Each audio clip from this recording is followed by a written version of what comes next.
my saving has also increased, and my investment amount of in the share market has also increased. Very good, very good. और कोई, any one of you? Sir मैं कुछ कहना चाहता हूँ। कौन है आप? प्रवीण गुप्ता सर। हाँ जी प्रवीण जी बताइए। सर मैं शेयर मार्केट की बात तो नहीं कहूंगा, बट आपकी फाइनेंशियल ट्रेनिंग वाली जो बात है कि पैसों की सेविंग के लिए क्या करना चाहिए, हाँ। और कैसे उससे मोटिवेट होकर अभी recently last Sunday, not yesterday, हमारी जो बोरिंग है उसमें कुछ गंदा पानी आ रहा था, और उसके ट्रीटमेंट के लिए मैंने जब प्लम्बर से बात किया तो उन्होंने मुझे करीब 15,000 का खर्चा बताया था। Okay. But I was not satisfied कि वो जो गंदा पानी आ रहा है वो कहाँ से आ रहा है, उसका रूट नहीं मिल रहा था।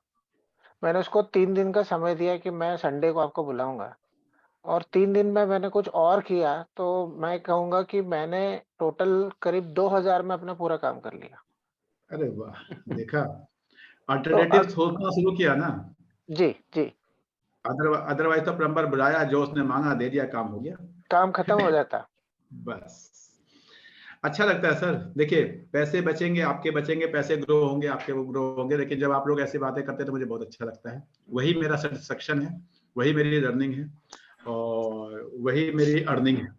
तो ठीक है, बाकी तो नंबर्स, एक टाइम ऐसा आता है जब आपकी अर्निंग केवल और केवल आपके अकाउंट्स में डिजिट हो जाते हैं। आज भी मैं अपने एक मित्र के साथ कहीं गए थे हम लोग, द्वारका में एक जगह है बड़ी फेमस, चुरचुर नान खाने। 1.5 चुरचुर नान नहीं खा पा रहा, 1.5 चुरचुर नान नहीं खा पा रहा। इससे मतलब क्या है भाई, कितना खा लोगे आदमी, सोचिए। तो इसलिए खाना, पहनना, घूमना एक लिमिट तक, जब तक पहली बार इंसान करता है तब तक लगता है हाँ ये करेंगे ये करेंगे ये करेंगे। एक टाइम ऐसा आएगा, मैं आपको बता रहा हूँ, जब मैंने जॉब छोड़ी थी उसके बाद मैंने सोचा मैं तो खूब घूमूंगा। That was my thought process. 2 महीने, 4 महीने, 6 महीने, 8 महीने घूमा, थक गया यार, नहीं यार, घर की रोटी खानी है, घर में बैठना है, हो गया। सही बात है। जब आप साल में एक बार घूमने जाते हैं ना तो आपको बहुत अच्छा लगता है, साल में 2 बार घूमने जाते हैं आपको बहुत अच्छा लगता है, लेकिन जब आप रोज घूमना शुरू कर देते हैं तो आपको समझ में आ जाता है कि नहीं, घर की क्या इंपॉर्टेंस है।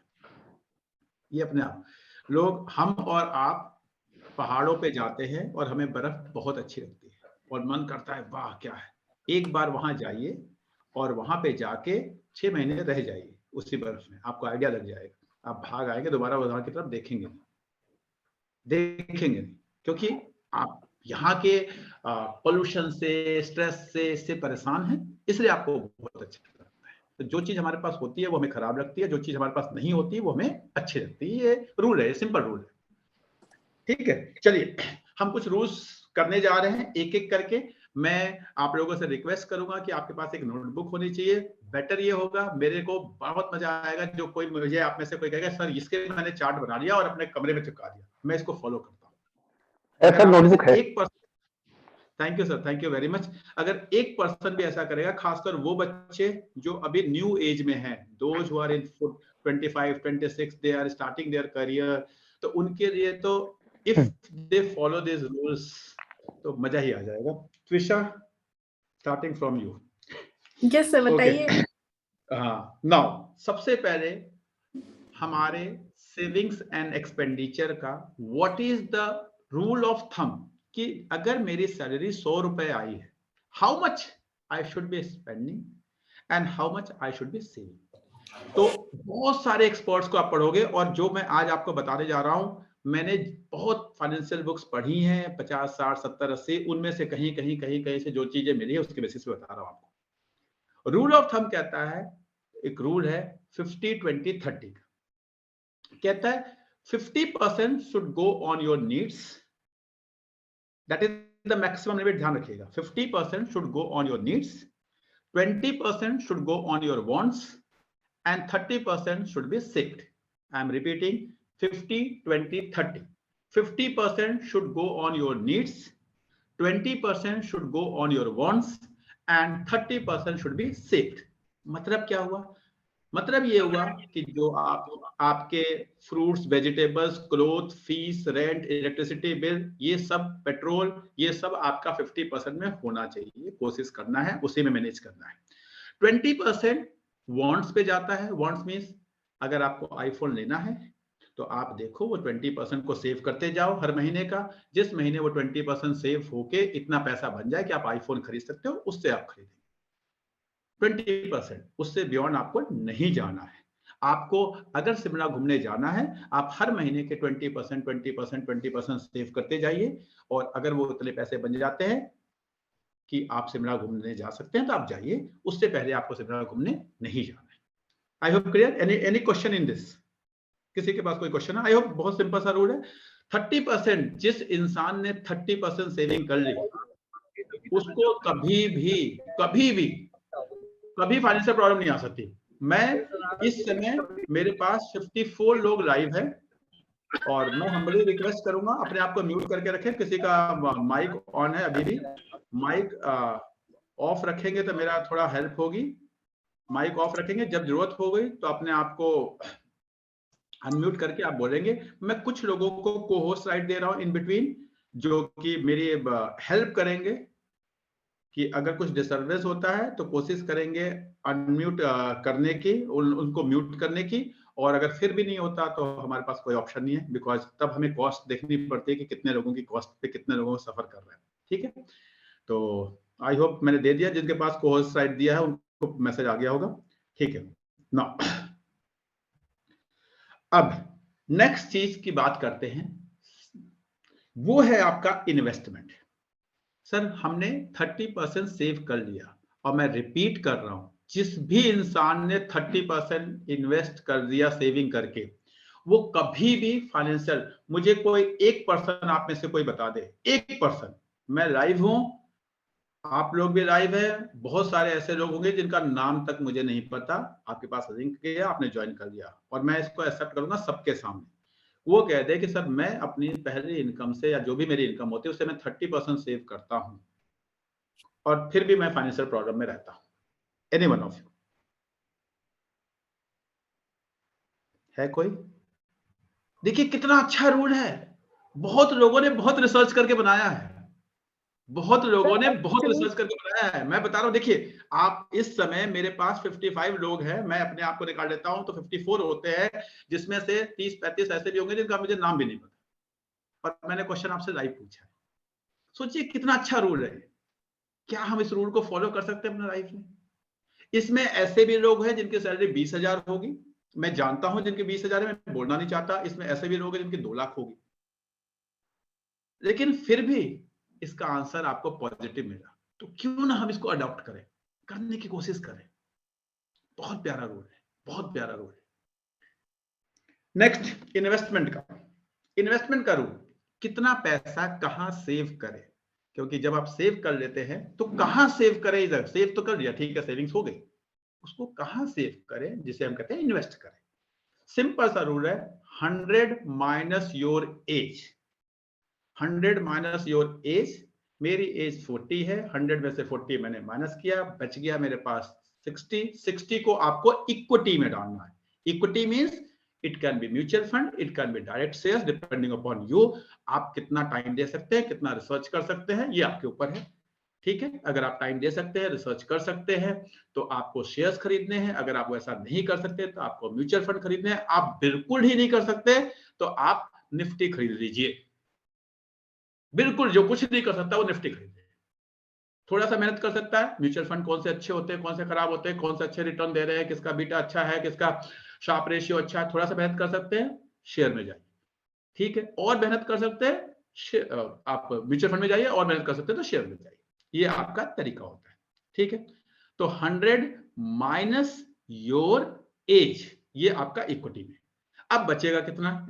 योर एज के बराबर परसेंटेज बचेगा। सपोज मेरी आज की सैलरी 50,000 है, 50,000 का 30%, क्योंकि सेविंग का रूल बताया 30%, यानी 15,000 सेव किया।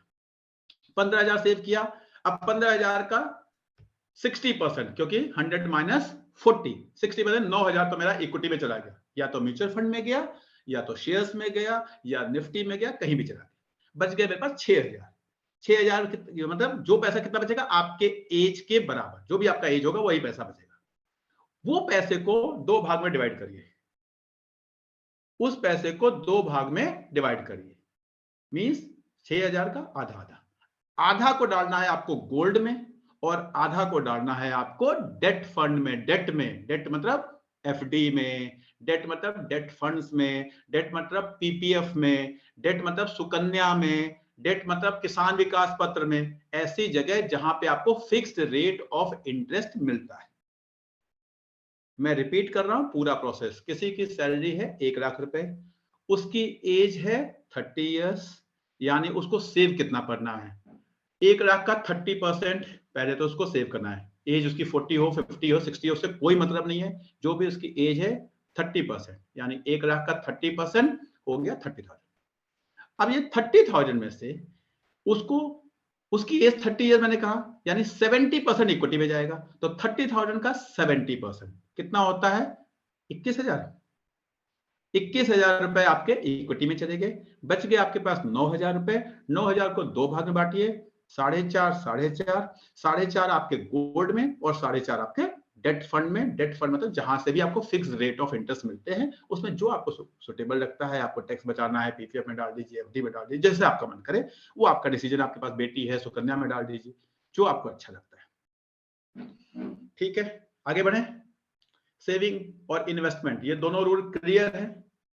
एनीवन हैविंग एनी डाउट आप पूछ सकते हैं, अदरवाइज एक काम करते हैं, gold and and debt fund. Debt means जहां से भी आपको फिक्स रेट ऑफ इंटरेस्ट मिलता है। ठीक है, आगे बढ़ना। रूल नंबर 3, आपको इमरजेंसी फंड बिल्ड करना है। इमरजेंसी फंड कितना बिल्ड करना है?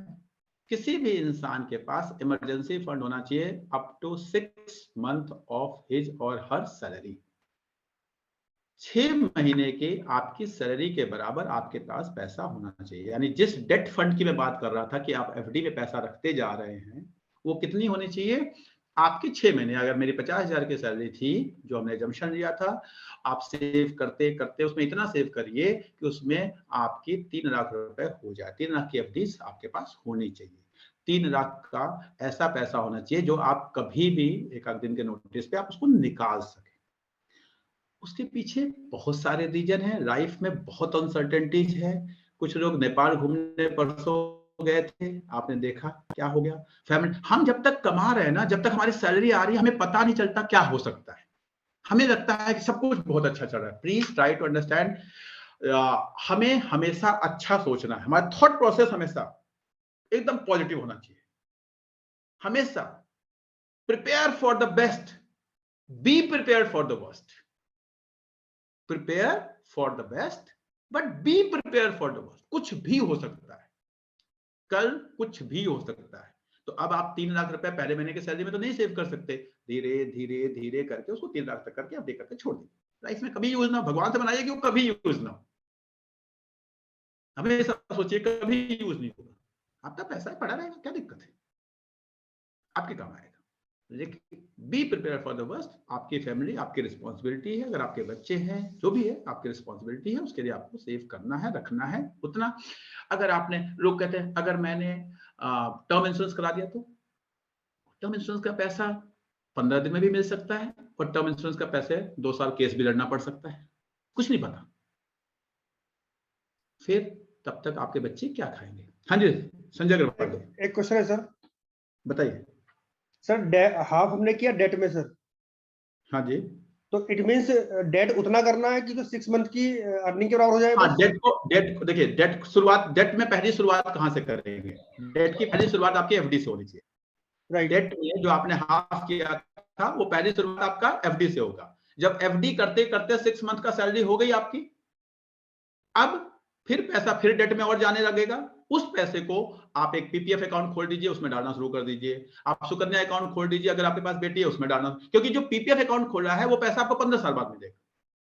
नो डाउट डेथ सर्विस के केस में मिल जाता है, लेकिन उस, मैंने कहा ना, भगवान से मनाइए कि वो पैसे की जरूरत ही ना पड़े। और मान के चलिए नहीं पड़ेगी, जब आपका थॉट प्रोसेस होगा कि नहीं पड़ेगी तो नहीं पड़ेगी। मैं हमेशा मानता हूं जो आप सोचेंगे वही होगा। लोग कहते हैं आपके कर्म के हिसाब से आपको मिलेगा, बिल्कुल नहीं। मैं आपको बता रहा हूं, आपकी सोच पॉजिटिव कर दीजिए। आप अपनी सोच, मैं बार बार कहता हूं द सीक्रेट पढ़िए। जैसा आप सोचेंगे वैसा आप कर्म करेंगे। और फिर शास्त्रों में लिखा है, गीता में लिखा है, जैसे आपके कर्म Experience होंगे वो कर्म, क्योंकि जब कर्म करने के लिए आपको सोचना वैसा पड़ेगा। तो पहला स्टेप है कि आपकी सोच पॉजिटिव होनी चाहिए। मुझे किसी का नहीं लूटना है, मुझे अपना किसी को नहीं देना है, नहीं देना चाहिए। उसे कई बार कोई वो कहता है सर आपके पास बहुत पैसे है, कोई रिश्तेदार, भाई ऐसी रिश्तेदारी नहीं रखते, पैसे वैसे देने वाली कोई रिश्तेदारी नहीं। पूछता है कोई कितना कमाते हैं, उतना ही कमाता है जिससे मेरा घर का खर्चा चलता है, काम खत्म। सर एक डाउट था छोटा सा। अगर आपकी रिश्तेदारी, देखिए कोई इमरजेंसी में हॉस्पिटल में है, किसी के बच्चे की फीस देनी है, बहुत इमरजेंसी आ गई, वो आप डिसाइड करेंगे। लोग तो अगर आपके पास पैसे होंगे तो कहेंगे मुझे इस घर के ऊपर एक फ्लोर बनाना है, पैसे दे दो, मुझे एक रैंट खरीदना है, पैसे दे दो। अगर आपका कोई रिलेटिव, मैं कह रहा हूं कोई रिलेटिव, उसमें क्या क्या रिलेशन आएंगे मैं नाम लूंगा तो अच्छा नहीं लगेगा, कोई रिलेटिव प्लॉट खरीद रहा है, घर बनवा रहा है, पता चलता है कि हाँ जी फ्लोर बनवा रहा है, गाड़ी खरीद रहा है, आपसे पैसे मांग रहा है, तो उस रिलेटिव को पैसे देने से आपको कोई फायदा नहीं होने वाला, क्योंकि वो साल में, जीवन में 10 बार मांगेगा और कभी ना कभी एक ऐसी सिचुएशन आएगी आप नहीं दे पाएंगे। जब 9 बार आपने दिया है वो अपने आप खत्म हो जाएगा, जिस बार आपने नहीं दिया अपने आप खत्म, सब जीरो हो जाएगा। इसलिए सिचुएशन ऐसी आती है जब आपके रिलेटिव को, आपको दिखता है कि हाँ यार आज मैं इसे पैसे दूंगा क्योंकि इसकी मजबूरी, आपको खुद दिखता है, वहां पे आपको रिलेटिव होते इसलिए है। ठीक है, आई होप क्लियर हो गया। इन्वेस्टमेंट के रूल में कोई डाउट है, इमरजेंसी फंड में कोई डाउट है किसी को? आगे बढ़ रहा हूं। नेक्स्ट, अब ये आएगा नए नए बच्चों के लिए, कार बजट। कार कब खरीदें और कितने की खरीदें? कार कब खरीदें और कितने की खरीदें? बड़ा अच्छा रूल है, और आप देखेंगे तो बहुत सारे फाइनेंस के बुक में रूल डिफरेंट है, लेकिन जो कॉमन मिलता है वो कहते हैं कि your car budget should not be more than 6 months of your salary. Your car budget should not be more than 6 months of your salary. अब आपको अपने आप समझ में आ जाएगा कार कब खरीदनी है। मेरी वांट क्या है? 20%। ध्यान रखिए, वांट क्या था? 20% मैं सेव कर सकता हूं वांट के लिए। मेरी सैलरी है 50,000, 50,000 का 20% होता है 10,000। 10,000 को सेव करते जाओ करते जाओ करते जाओ, 6 महीने की सैलरी कब जाके पूरी होगी, इंटरेस्ट जोड़ के देख लेना, 6 महीने की सैलरी के बराबर जिस दिन हो जाएगा उस दिन कार खरीदनी है। पहली बात, जिस दिन आपके वांट का पैसा आपके 6 महीने की सैलरी के बराबर हो, पहला शर्त। दूसरी शर्त कि 6 महीने की सैलरी से ज्यादा कि आपकी कार होनी ही नहीं चाहिए। अगर है तो ये फिजूल खर्ची है, कुछ कम है तो बहुत अच्छी बात है। अब आपको अपने आप डिसीजन मिल जाएगा कि आपको कौन सी कार खरीदनी है। हाँ जी बताइए जरा, रुचि जैन जी, कौन सी कार खरीदनी है आपको? सही कार में नहीं, ऐसे नाम भी बताएं, आप सही कार में चल रही हैं, गलत कार में चल रही हैं? सर मैं बिल्कुल सही कार में चल रही हूँ, क्योंकि मेरे पास प्रवीण गुप्ता जी, प्रवीण गुप्ता जी, उतने से महंगी आपकी कार नहीं होनी चाहिए। आप सही कार में चल रहे हैं, गलत कार में चल रहे हैं? कम की है, बहुत अच्छी बात है। सर मैं सही कार में चल रहा हूँ। सही कार। दीपक मिश्रा जी? कार ही नहीं लूंगा सर, ओला उबर ज्यादा अच्छा। नहीं, देखिए एक चीज मैंने और बताया था, आपको पैसे को एंजॉय भी करना है। ऐसा नहीं कि आपने कमाया और 90% सेव कर रहे हैं जी, सब सेव करना है। सुनील त्रिपाठी ने बताया एकदम फाइनेंशियल फ्रीडम में जाना है, ऐसा नहीं। लाइफ को जीना है, पैसे कमाए, लाइफ को जीना है। मैंने आपको पता ही बताया 50% अपने नीड्स पे। अगर 50% से कम शुरू में, बाद में जाके आपकी इनकम इतनी हो जाती है कि नहीं, शुरू में अगर आप 50% से कम अपने नीड्स पे खर्च कर रहे हैं, इसका मतलब क्या होगा? या तो आप छोटे से घर में रह रहे हैं, या तो बच्चों को अच्छे स्कूल में नहीं डाल रहे हैं, या कपड़े वैसे जो आपको मेंटेन करने चाहिए वैसे नहीं पहन रहे हैं, वो भी ठीक नहीं, वो भी ठीक नहीं। एक स्टैंडर्ड हमें अपना बना, तभी आपके अंदर और अर्न करने की एक लालसा जगेगी, एक लालसा जगेगी। ये मैं बिल्कुल नहीं मानता कि नहीं जी सारे पैसे सेव कर लेना, ये इस रूल को मैं बिल्कुल नहीं मानता, मैं नहीं मानता एटलीस्ट। ठीक है, तो कार का कोई डाउट? अच्छा चलिए एक दो लोगों से और पूछते हैं। ताहिर अहमद जी, सही कार गलत कार आपके पास? अनम्यूट करिए। ताहिर अहमद जी सुन पा रहे हैं? यस सर, सही कार है सर। गलत कार है? सही कार है सर इस वक्त। सही कार है। अशोक जी? यस सर, ठीक है। सही कार है? Yes yes. कोई ऐसा है जिसके पास गलत कार है? यार ये तो नहीं सर, decision हो आप गया, सही बोल रहे हैं, मन बहुत बार करता है, मन बहुत बार करता है, बहुत महंगी कार ले ली जाए, लेकिन समहाउ मैनेज की, चलो यार फिजूल खर्ची मानी जाएगी वो। बस हाँ। मैं बता रहा हूं, आपको बहुत मौत मर्सिडीज करता में है। भी चलना चाहिए, आपको BMW में भी चलना चाहिए, आपको ऑडी में भी चलना चाहिए, बस उस दिन जिस दिन आपके 6 मंथ के इनकम के बराबर उसकी वैल्यू कर लीजिए, अपने इनकम को खरीदिए ना, क्या दिक्कत है, मैंने तो बनाने क्या खरीदना। उससे पहले नहीं, उससे पहले चलेंगे तो आप फाइनेंशियली परेशान होंगे, उससे पहले चलेंगे तो आप फाइनेंशियली परेशान होंगे। पता चलेगा उस गाड़ी का इंश्योरेंस करवाना है लेकिन इंश्योरेंस के पैसे नहीं, ऐसा होगा। नेक्स्ट, टर्म एक इंश्योरेंस। क्वेश्चन है सर, यस, एनीवन, कुछ कोई 6 मंथ्स की इनकम के बराबर होना चाहिए या 6 मंथ्स की वांट के बराबर होना चाहिए बस? 6 मंथ के इनकम के बराबर। आपकी वांट के पैसे को सेव करते करते ही कार खरीद पाएंगे आप, क्योंकि जो सेविंग के पैसे हैं उससे कार नहीं खरीद सकते। हाँ, सेविंग के पैसे से कार नहीं खरीदेंगे, वांट के पैसे से कार खरीदेंगे। राइट आप सर। फिर नीड में से बचा सकते हैं। ऐसा भी हो सकता है कि आपकी नीड 50% मैंने कहा, आपकी 40% में हो रही है, 10% आप उसको और सेव कर रहे हो, वो आपकी बात। सेविंग के पैसे को इन चीजों में टच नहीं करना है, ये ध्यान रखें। 30% सेविंग है, उसका कहां यूज होगा भी बताऊंगा मैं आपको। उस पैसे को कार खरीदने में, घर खरीदने में कहीं यूज नहीं होता वो पैसा। अब अगर आपको लगता नहीं जी 50% क्या, मेरा सैलरी 5 लाख से, आपकी जॉब ही पहली लगी, प्लेसमेंट हुआ 5 लाख का, पता है, हाँ जी, घर को रहने में, गुड़गांव जैसे सिटी में रहने में 1 लाख में हो जाता है आराम से। आप सेव करिए आराम से, 6 मंथ के सैलरी के बराबर पैसा सेव कर लीजिए और 2 महीने बाद, 3 महीने बाद कार खरीद लीजिए, क्या दिक्कत है, आपकी मर्जी। पैसा होगा नहीं 3 महीने बाद, 6 मंथ के सैलरी 3 महीने बाद तो सेव होगी नहीं, जितने भी महीने बाद होते। नेक्स्ट, अच्छा, कई बार ऐसा होगा कि आपकी कार आपकी नीड में आ जाएगी, डिपेंडिंग अपॉन आपका प्रोफाइल एंड ऑल। तो जब नीड में आ जाएगी तो फिर वही बात है, नीड में कब आएगी। आप, कई लोग कहते हैं अगर कार मेरी नीड हो सकता है क्वेश्चन आपके दिमाग में आए कि कार ही मेरी नीड है, तो क्या आपके नीड वाले पैसे से खरीदना है? खरीद के देखिए, आ जाते हैं। अगर कार आपकी नीड है तो आपके नीड वाले पैसे से आनी चाहिए, आपके सेविंग के पैसे से नहीं आनी चाहिए। अगर आपकी कार नीड है तो वो कार आपके नीड वाले पैसे से आना चाहिए, वो कभी भी आपके सेविंग वाले पैसे से नहीं आना चाहिए। आपको अपने 30% को टच नहीं करना है। आपका जो वांट का पैसा है, जो नीड का पैसा है, उसमें से बच के अगर आपको कार आ जाती है तो लीजिए। कई बार दिमाग में आता है लोन कितना ले सकते हैं कार के लिए। मैं आपको बता रहा हूं, इससे बड़ा फाइनेंशियल पाप कुछ नहीं होता कि आप कार के लिए लोन लें। ये दुनिया का सबसे बड़ा फाइनेंशियल सिन है।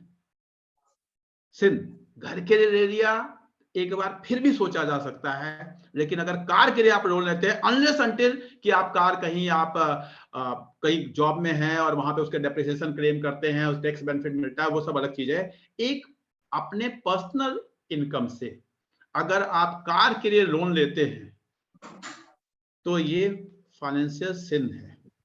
और सर आई वुड से कि किसी भी लग्जरी आइटम के लिए आप अगर लोन लेते हैं, अरे सर, आजकल तो लोग टूर जाने के लिए भी, आजकल मैंने सुना मेक माई ट्रिप पे EMI चलती है, लोग कर देते हैं तो करते हैं, लेकिन वो किसी भी, आईफोन के लिए लोग करते हैं बहुत सारे EMI। आप देखेंगे, आप इससे, आप देखो, आप दिमाग में एक चीज बांध लो, यार मैं उस लेवल पे आ गया। आप एक मोबाइल की दुकान पे जाके कभी 2 घंटे खड़े हो ना, जो आपके एरिया में होगी, वहां एक रिक्शे वाला, एक ऑटो वाला आता है और वो EMI पे मोबाइल खरीद के जाता है 10,000 की मोबाइल के 2,000 देता है EMI पे। देखा होगा कभी, आपने ध्यान दिया कभी, आप मोबाइल रिपेयर वगैरह कराने गए हो, कभी 2 घंटे खड़े हो तो ऐसा एक आदमी आ जाता है। Yes yes. आपने, अगर आप मोबाइल के लिए EMI दे रहे हैं, ट्रिप के लिए EMI दे रहे हैं, कार के लिए EMI दे रहे हैं, तो ये मान लीजिए कि आपकी सोच उतनी है। अगर आप मानते हैं कि हम बड़े हैं, तो हमारी सोच ना थोड़ी सी यार बड़ी होनी, सोच बड़ी करना है। हाँ जी विवेक जी, आप कुछ कहना चाह रहे हैं? अनम्यूट करके कहेंगे तब सुन पाएंगे। अरे भाई, तो हमारे पास तो वो वैसी कोई वाणी तो दी नहीं है भगवान ने कि हम सुन पाए। मैं कह रहा था सर, जस्ट आप बात कर रहे थे तो जस्ट अपना एक्सपीरियंस शेयर करना चाह रहा था, औरों के साथ भी और आपके साथ भी, कि 2010 में 2010 में, 13 में और 20 में मैंने 3 गाड़ियां ली। एक 2 की ली, एक 4 की ली, एक 14 की ली है, 14.5 की। तो तीनों ही मैंने तब ली थी जब पूरे पैसे थे 100%, मतलब 1 रुपए का भी है तो ले ली। Excellent. हम लोग विवेक जी के लिए ताली बजाएं। हाँ ठीक है सर, थैंक यू। लेकिन अल्टीमेटली मैंने वेट भी किया था, जैसे पैसे नहीं थे लेकिन लेनी थी वो गाड़ी, तो 6-6 महीने मैंने वेट भी किया था, ये एक बार ये पूरे हो जाएंगे, एक साथ ले लेंगे बस। सर एक चीज बताइए, जब वेटिंग पीरियड होता है तो हम वेट करते हैं ना। हाँ। इसीलिए आपको एक चीज बता रहा हूं, एक और डेटा आपको बता रहा हूं। अगर आप अपनी पहली कार को 4 साल डिले कर दें, जब भी आप ले सकते हैं लोन लेके, उससे 4 साल डिले कर दें, जनरली हम अपने लाइफ में 4 कार ले पाते हैं। जनरली अगर आप सही, अगर देखो कोई हर दूसरे साल चेंज करता है तो वो उसकी बात आ जाती है। जनरली 7-8 साल 10 साल के एवरेज में लाइफ में हम 4 कार ले पाते हैं। एवरेज देखोगे तो अगर आप मारुति, मैं डेटा बता रहा हूं मारुति का, जिसके बेसिस पे उसने ट्रू वैल्यू स्टार्ट किया था, वहां से ये डेटा आया कि 4 कार आप ले पाते हैं। कोई लोग 5 ले लेते हैं, कोई 3 ले लेते हैं, डिपेंडिंग। अगर आप अपनी पहली कार को केवल 4 से 5 साल डिले कर दें तो आप अपने कार एक्सपेंसेस का लाइफ में 50% बजट कम कर देते हैं। जो भी आपका खर्चा होना है पूरे लाइफ में कार पे, कोई भी कार खरीद रहे हो, बिकॉज आप कार खरीदते हैं as per your status, as per your income, as per आपकी जितना भी लाइफ में कार खरीदने का खर्चा होगा उसको आप 50% से कम कर देते हैं। क्यों? क्योंकि अगर आप 5 साल पहले खरीदेंगे तो आप कार खरीदेंगे, फिर ईएमआई देंगे, फिर कार खरीदेंगे, फिर ईएमआई देंगे। लेकिन 5 साल डिले करेंगे तो आप पैसे को सेव करेंगे, एसआईपी करेंगे, उस पर इंटरेस्ट कमाएंगे, फिर उस पैसे से कार खरीदेंगे, फिर उसके बाद अगली बार कार खरीद चुके हैं दोबारा से एसआईपी करेंगे, पैसा सेव होता जाएगा, पहली कार को बेचेंगे, उससे पैसा आएगा, दूसरी जो एसआईपी की हुई है उससे पैसा आएगा। आप 50% आपकी सेविंग होती है। कैलकुलेशंस करके देख लीजिए। पहली कार को केवल आपको 4 से 5 साल डिले करना है।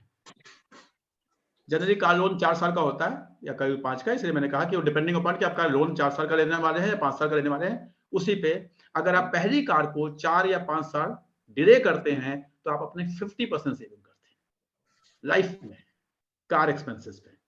Car expenses means buying rate पे, I am not talking about petrol and all. ठीक है, next term insurance. Term insurance कितने का लेना चाहिए, कब लेना चाहिए और कब तक के लिए लेना चाहिए? मैं रिपीट कर रहा हूं, कब लेना चाहिए? जिस दिन आपकी पहली सैलरी आई उस दिन आपको टर्म इंश्योरेंस लेना चाहिए। जिस दिन आपकी पहली सैलरी आई उस दिन आपको टर्म इंश्योरेंस लेना चाहिए।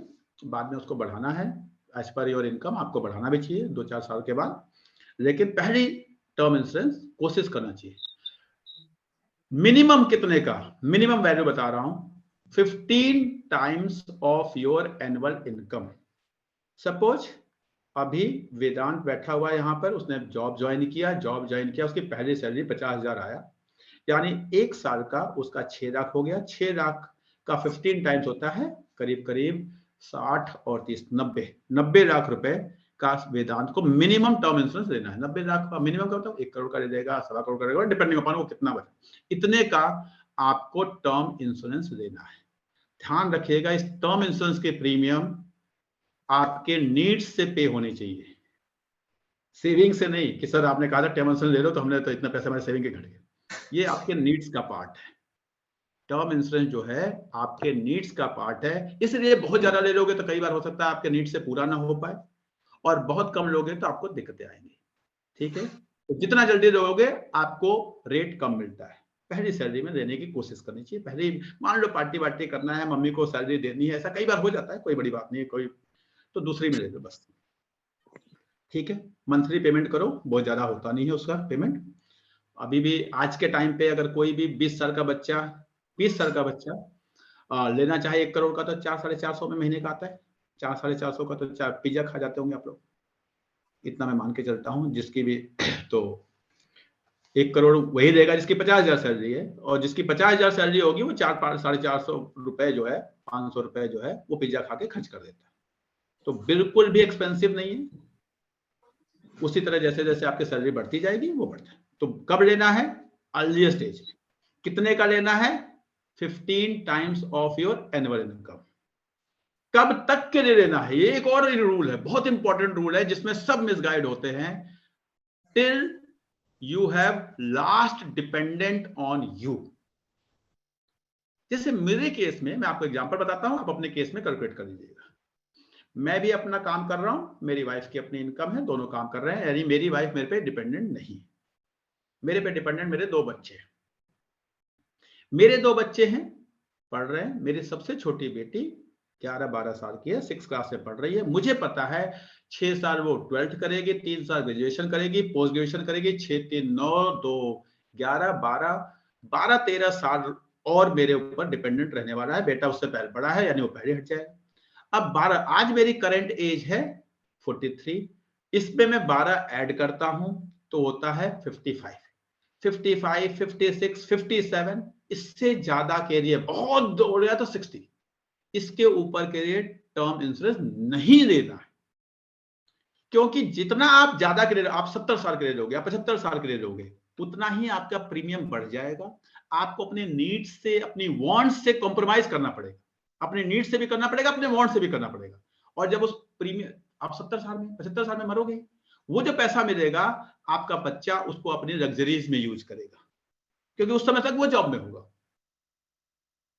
तो आप अपनी वांट से कॉम्प्रोमाइज करोगे। आप वांट्स, मैंने अभी बताया, आपको अच्छी लाइफ जीने का पूरा हक है और जीना चाहिए। आप अपनी नीड्स से कॉम्प्रोमाइज करोगे और वो पैसा किस काम आएगा? आपके बच्चे की लग्जरीज में। ऐसा नहीं करना है, ऐसा बिल्कुल नहीं करना है। आपको अपने नीड्स में से पैसा काट के बच्चे के नीड्स के लिए करना है। नीड्स से लग्जरीज को नहीं किया जाता। इसलिए जनरली आपको जो एजेंट भैया लोग होते हैं वो कहेंगे 70 का ले लो, 75 का ले लो, 80 का ले लो। क्यों? क्योंकि उसमें प्रीमियम ज्यादा आएगा, प्रीमियम ज्यादा आएगा तो कमीशन ज्यादा आएगा। ये सारे रूल है। लेकिन आपको, अब अगर आपकी वाइफ भी आपके ऊपर डिपेंडेंट है तो भी आपको 60 ईयर के लिए तक लेना है। क्यों? क्योंकि रिटायरमेंट फंड तो आप बना रहे हो। जब रिटायर हो गए तो आप और आपकी वाइफ उसी पे डिपेंड होनी है। आप मर गए तो आपकी वाइफ को तो और अच्छा है, डबल पैसा खर्च करने को मिलेगा। तो इसलिए उनके लिए आपको टर्म इंश्योरेंस की जरूरत नहीं है। ठीक है? अगर डिपेंडेंट है तो 60 ईयर्स के लिए, मतलब जिस दिन आप रिटायरमेंट ले रहे हो तब तक के लिए। ठीक है? और अदरवाइज बच्चे लास्ट बच्चे। हाँ जी तुषा बोलिए। सर ये तो वो बात होगी जिनकी फैमिली है, और आप कह रहे हैं कि अगर एज इन हमारी एज 20s में है तो हम तो बैचलर्स है, तो आप उसका देखो, अब ये कैलकुलेशन आपको करना है कि आज मैं 22 की हूँ, 2-3 साल के बाद मैरिज होगा, फिर बच्चे होंगे, तो इसका मतलब मैं 30 साल में फिर मेरे बच्चे को सेटल होने में अगले 25 साल लगेंगे। यानी आप 55 ईयर की कब होंगे? अब आज से 55 ईयर, यानी आपको 20 के हैं 55, यानी नेक्स्ट 35 ईयर के ले लेना काम खत्म। इस तरह से थोड़ा बहुत 1-2 साल ऊपर नीचे होता है तो वो आप बफर जोड़ दीजिए। ठीक है? एनी अदर क्वेश्चन किसी के दिमाग में हो? जितना जल्दी देंगे जितना।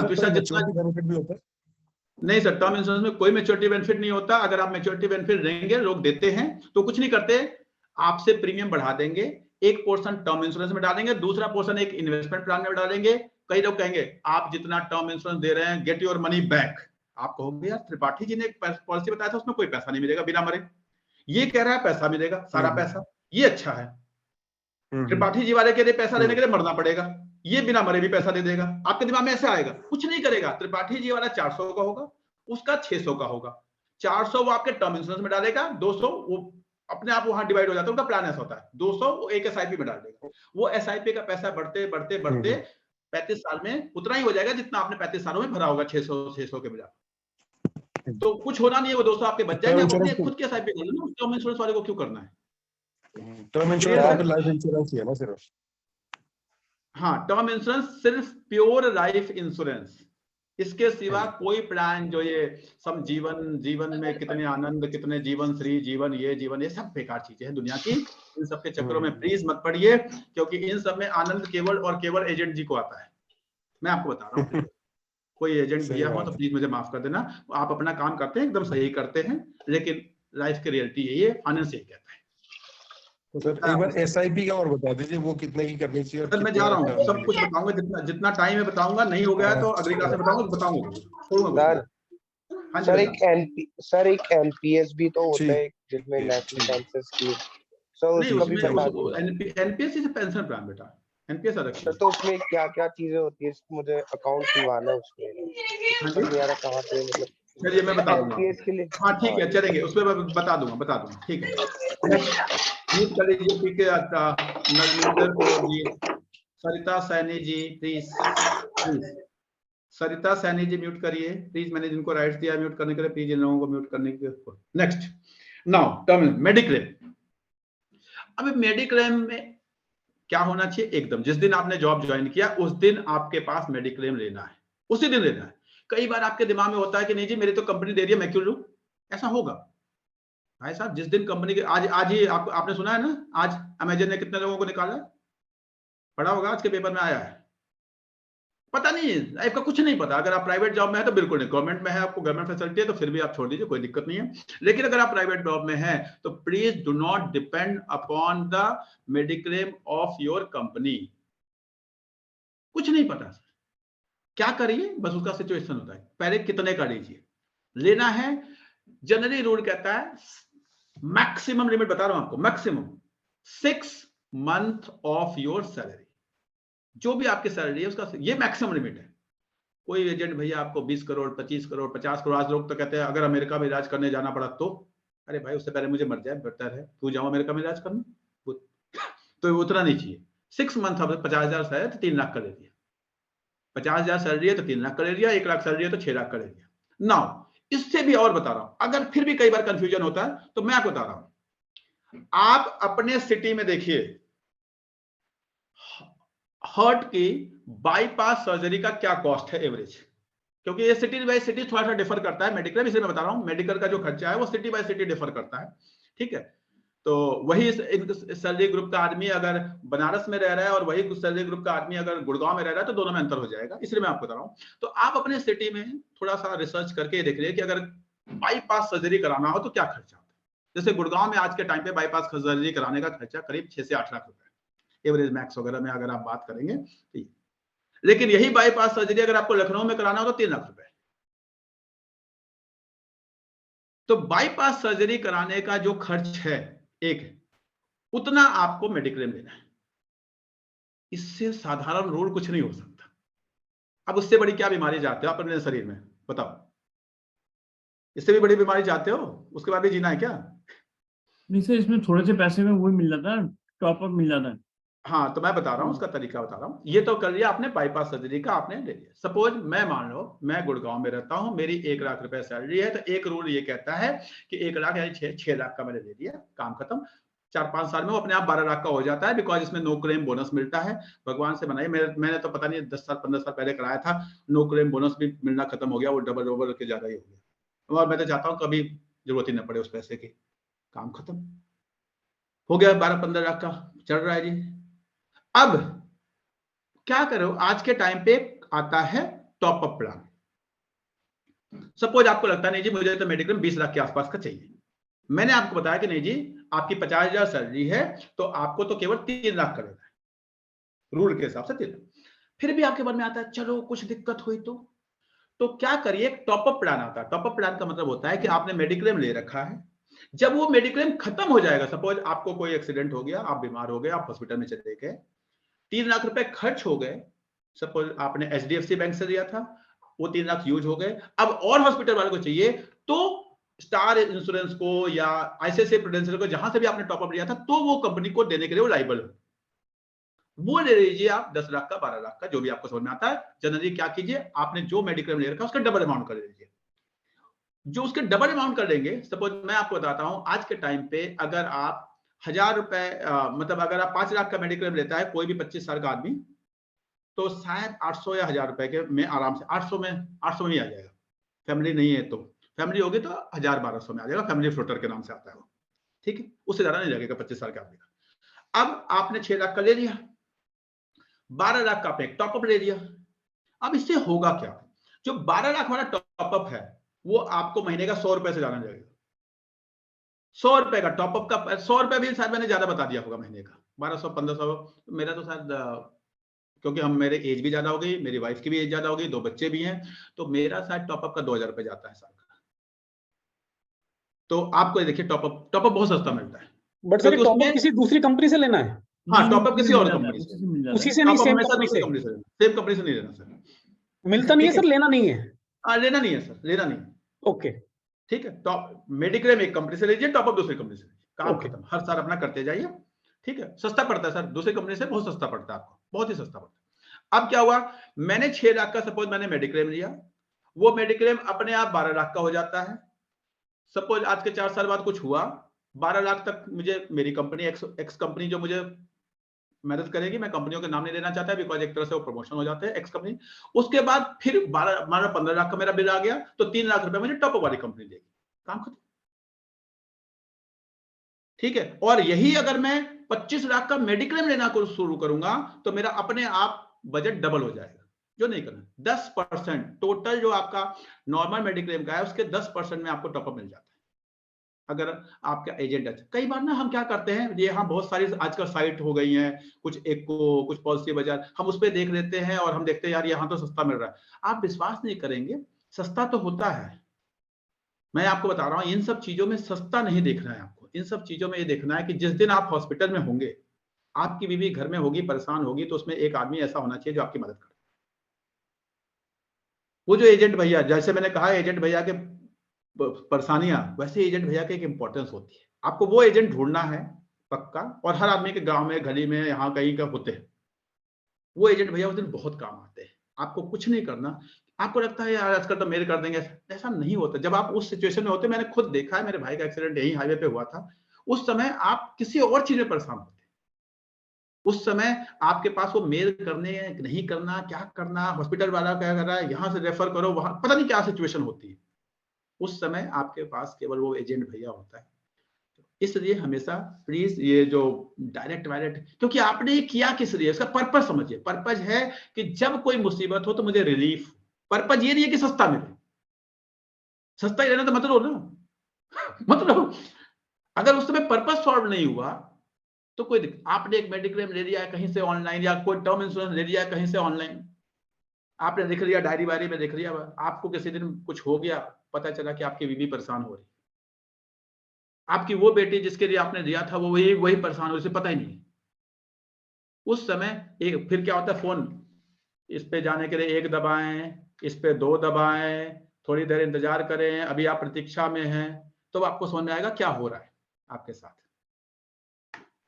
उस दिन समझ में आएगा, जब तक वो सिचुएशन नहीं आती उस दिन तक अच्छा लगता है। तो इसलिए वो जो एजेंट भैया कई बार आपसे कमीशन लेते हैं, जो अभी बताया कि वो गलत होते हैं, तो इसलिए बता रहा हूँ ऐसे टाइम पे वो सही होते हैं। बस वो सही बंदे का आइडेंटिफिकेशन लेना, कि ये नहीं कि आपने एजेंट भैया से ले दिया और दिन एजेंट भैया अपना है ही नहीं जी, कौन है पता नहीं, ऐसा वो आपको होना चाहिए।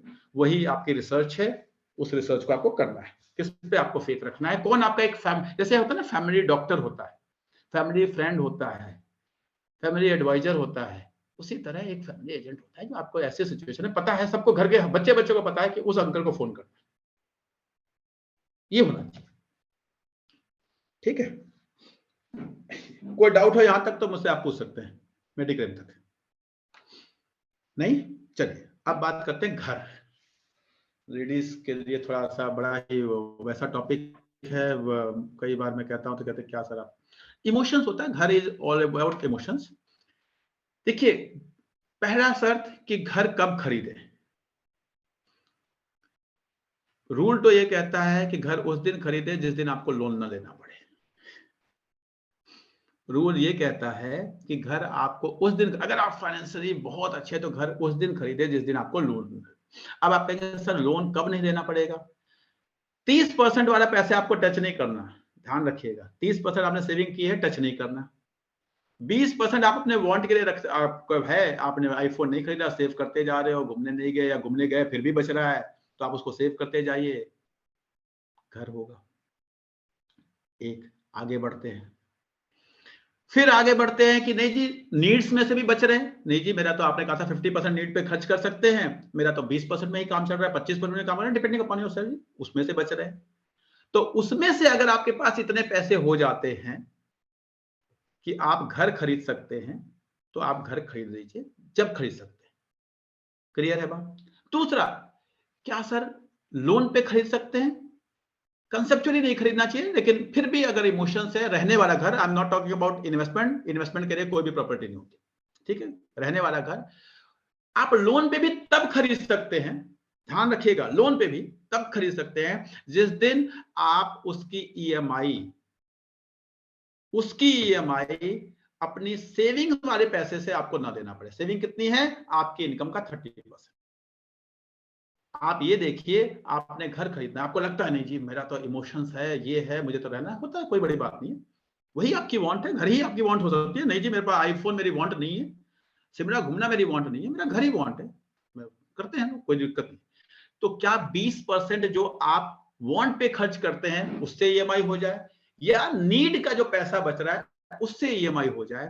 डाउन पेमेंट देने के लिए भी वहां से पहले पैसा बच जाए, उससे आपने डाउन पेमेंट दे दिया, उसके बाद आपके पास इतना पैसा होना चाहिए उस 70% में, नीड और वांट वाले में, जिससे कि आप उसकी ईएमआई दे पाए। अगर आप दे पाते हैं, आप घर खरीदिए जब आपका मन करे, आपको फाइनेंशियल प्रॉब्लम नहीं आएगी। कोई ऐसा है जिसने इस रूल को फॉलो करके घर खरीदा है, या इस रूल को तोड़ा, उसको दिक्कतें आती है, हर महीने लगभग दिक्कत आती है, ईएमआई क्योंकि बड़ी हो गई है तो दिक्कत आती है? कुछ भी कोई अपना एक्सपीरियंस शेयर करना चाहेगा तो मुझे अच्छा लगेगा, कोई पॉजिटिव नेगेटिव कुछ भी हो सकता है। ताहिर जी बोलिए। सर 2010 में मेरे को ये सब फाइनेंशियल प्लानिंग्स तो पता नहीं थी, तो ईएमआई पे घर खरीद लिया था, और ये दिक्कतें आई थी क्योंकि उस वक्त ये नीड्स, वांट और सेविंग्स का कोई कॉन्सेप्ट ही नहीं था मेरे दिमाग में। फाइनली वो मेरे को वो अंडर कंस्ट्रक्शन प्रॉपर्टी थी और वो मेरे को बेचनी ही पड़ी थी। गुड गुड, चलिए कोई बात नहीं, लर्निंग है, ठीक है, कम से कम। अच्छा एक चीज मैं बताऊंगा, प्लीज अपने कजन्स को, भाई छोटा भाई हो तो कोई, प्लीज बताइएगा जरूर ये चीज कि आपने लाइफ में कर ली ना, उसको ये दिक्कत ना आए, ये जरूर बताइएगा। ये मेरा आप लोगों से, देखिए मैं सब तक नहीं पहुंच सकता, मैं केवल 62 लोगों तक पहुंच पाया हूं आज, अभी मैं ज्वाइन, सब तक नहीं पहुंच पाऊंगा। अगर आप लोग में से 2-2, 3-3 लोग अगले 2 तक पहुंच पाए ना, उनको बता पाए यार घर खरीदने के लिए ना ये वाला रूल फॉलो करो, लाइफ में दिक्कत नहीं आएगी। मैं आपको एक और बताता हूँ, कोई नहीं सुनता सर, कोई नहीं सुनता, हमारे भी कोई नहीं सुनता सर। कोई बात नहीं, मत सुने तो क्या करेंगे, परेशान होंगे। देखिए आदमी सीखता जरूर है, लाइफ में आदमी सीखता जरूर है। आदमी 2 तरीके से सीखता है, एक दूसरों के एक्सपीरियंस से, एक अपने एक्सपीरियंस से। जो जितना ज्यादा दूसरों के एक्सपीरियंस से सीखता है वो उतना मेच्योर होता चला जाता है, और जो अपने एक्सपीरियंस से सीखता है वो भी मेच्योर होता है, बस उसमें टाइम लग जाता है। बस सीखना आप उसको भी है सर। एक एग्जांपल बताता हूँ। हाँ जी सर, लास्ट ईयर मैंने अपनी मदर को बोला मम्मी आप एक SIP करा लो 5000 मंथली, SIP ना करा के वो RD करवा आई। सर कहाँ सुनते हैं? कोई बात नहीं, मैं आपको बता रहा हूँ, आप लोगों को जान के आश्चर्य होगा, इस फ्लैट में, जिस फ्लैट में अभी आप मुझे देख रहे हैं, ये 1.5 करोड़ का फ्लैट है, गुड़गांव में है, ऑर्चिड आइलैंड नाम की एक सोसाइटी है, इसमें मैं रहता हूँ, यहाँ की एक अच्छी सोसाइटी में आता है। मैं आपको बता रहा हूँ, मैं आज भी इसमें रेंट पे रहता हूँ, और आज इसी समय मैं इस फ्लैट को खरीद सकता हूँ, मुझे लेकिन नहीं खरीदूं, क्योंकि मेरी कैलकुलेशन में खरीद में आता ही नहीं। मेरा जो रेंट जा रहा है, जो कैलकुलेशन आ रही है, उसमें कहीं मैच ही नहीं करता। अब आप एक क्वेश्चन और आता है कि सर कब आप इसको खरीद सकते हैं, ये आपको बताता हूँ कब इसको खरीद सकते हो। बढ़ते हैं आगे। एक सिचुएशन आएगी जब मैं, जो मेरे नीड्स ये हैं, बच्चों को पढ़ा दिया, ठीक है, रिटायरमेंट के लिए भी पैसे हो गए सफिशिएंट, ठीक है। अब जिस दिन आपको लग जाए कि जी आज जो आप लाइफ जी रहे हो, ये सेम लाइफ आप पूरे जीवन जियोगे, और फिर भी इस घर को, इतना पैसा आपके पास एक्स्ट्रा है कि इस घर को खरीदने में कोई प्रॉब्लम नहीं, वो बैंक में ही पड़ा रहेगा। आज भी पैसा मेरे पास मान लो सेव हो जाता है, और आज मैं जो लाइफ जी रहा हूँ, इस फ्लैट में रह रहा हूँ, बच्चे पढ़ा रहा हूँ, ये हो, सेम लाइफ मैं पूरा जीता रहूंगा, मुझे कभी दिक्कत नहीं आएगी। उसके बाद मेरे पास 1.5 करोड़ सरप्लस है, फिर भी उस दिन या तो खरीद लूंगा। एक दूसरा बता रहा हूं, बड़ा इंपॉर्टेंट रूल है, अगर आप पढ़ोगे पीटर लिंच को तो क्या लिखते हैं, बड़ी प्यारी बुक है, मैंने आप लोगों को कई बार बताया, बीटिंग द स्ट्रीट, या उनकी one up on Wall Street, ये 2 किताबें हैं, पार्ट 1 पार्ट 2, कभी मन करे, कभी ना हो तो ऑडियो बुक ही सुनिए, मजा आएगा आपको। बड़ी प्यारी बुक है, बड़े अच्छा कैलकुलेशन है। कहता है जिस प्रॉपर्टी को आप खरीदने जा रहे हैं, उस प्रॉपर्टी के रेंट को, भाई सपोज आप गुड़गांव में, दिल्ली में, कहीं भी आप खरीदने जा रहे हैं, उसके रेंट को उसकी कॉस्ट से कंपेयर करो। जिस दिन रेंट आपके 4% से ज्यादा हो, रेंट जो है कॉस्ट के 4% से ज्यादा है, तो आप प्रॉपर्टी खरीदेंगे तो बहुत ज्यादा नुकसान में नहीं रहेंगे। बाकी रूल्स को तो फॉलो करना, खरीदने के लिए भी पैसा कहाँ से आएगा वो मैं आपको बता चुका हूँ। आपको सेविंग से नहीं टच करना है तो आप खरीदेंगे। अदरवाइज अगर आपका रेंट 4% से कम है तो आप हमेशा नुकसान में। जैसे मैं आपको एग्जांपल बताता हूँ, जिस फ्लैट में मैं रह रहा हूँ, मेंटेनेंस छोड़ दूं अगर, क्योंकि मैं खरीद लूंगा तो भी मेंटेनेंस देना है और बेचूंगा सॉरी रेंट पे रहूंगा तो भी मेंटेनेंस देना, यानी मेंटेनेंस इस, अब इसका रेंट 30-32 हजार रुपए है। अब 30 हजार रुपए अगर आप ले लो, 32 ले लो, 35 ले लो, हो सकता है मैंने पहले ले लिया है तो मुझे मकान मालिक ठीक अच्छा मिल गया, 35 ले लो। 35 का मतलब 12 महीने का रेंट कितना होता है, कोई बताओ जल्दी से। 35 × 12 बोलिए। 4,20,000। 4,20,000। एक्सेलेंट, 4,20,000। अब 1.5 करोड़ का 4% निकालिए, कितना होता है? 1.5 करोड़ का 4% कितना निकालते हैं?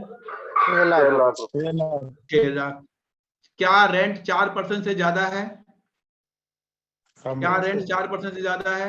नहीं है। मैं इस फ्लैट को कभी नहीं खरीदूंगा, कभी नहीं खरीदूंगा जब तक कि रेंट जो है उसकी कॉस्ट के 4% से ज्यादा,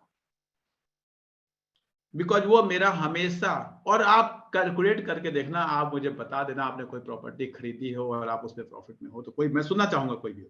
मैं फिर वो चीजें नहीं देता कि हाँ जी आपने एक प्लॉट खरीदा था, अचानक वहां से एक रोड आ गई, या अचानक प्रॉपर्टी में वहां पे बाढ़ आई और पता चला कि हाँ वो हो गई। वो अचानक होती, वो अचानक भी मैं हमेशा कहता हूँ क्या होगा। मैंने भी एक यहाँ पे एक विपुल सोसाइटी है, वहां पे एक फ्लैट लिया हुआ है, लगाया हुआ है, रेंट पे चढ़ा हुआ है, ठीक है वो। लेकिन वो क्या होगा कि आपने कोई चीज खरीदी, अचानक कुछ हुआ, सोना रोड बन गई, आपका प्रॉपर्टी का दाम 3 गुना हो गया, आपको लगेगा वाह। देखिए ये वही शेयर मार्केट जैसा है कि आज आपने 50 में खरीदा, 100 हो गया, लेकिन 100 के बाद क्या फिर वो 2 साल के बाद 200-400 होगा? नहीं होगा। उसका एवरेज 20 साल में, 15 साल में, क्योंकि प्रॉपर्टी खरीदेंगे तो 20 साल का खरीदेंगे, एवरेज मिला जाके बराबर आ जाएगा। कोई प्रॉपर्टी 10 साल तक कुछ नहीं बढ़ी, फिर अचानक बढ़ जाएगी।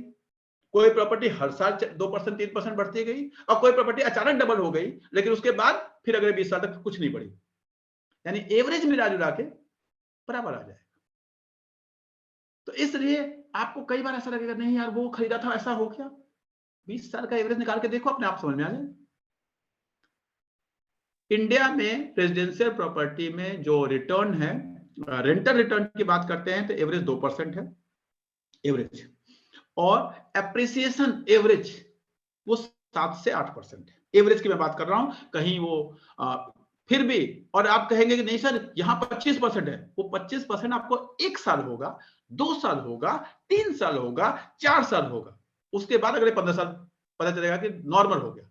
जोड़ लीजिएगा 20 साल में एवरेज वही आ जाएगा कहीं भी। और कोई ऐसा एक्सेप्शन है कि नहीं सर ऐसा यहां नहीं हुआ, 25 साल से मैंने दे रखा है और यहां नहीं हुआ, वो मुझे बताए इससे ज्यादा वाला, एनी वन ऑफ यू।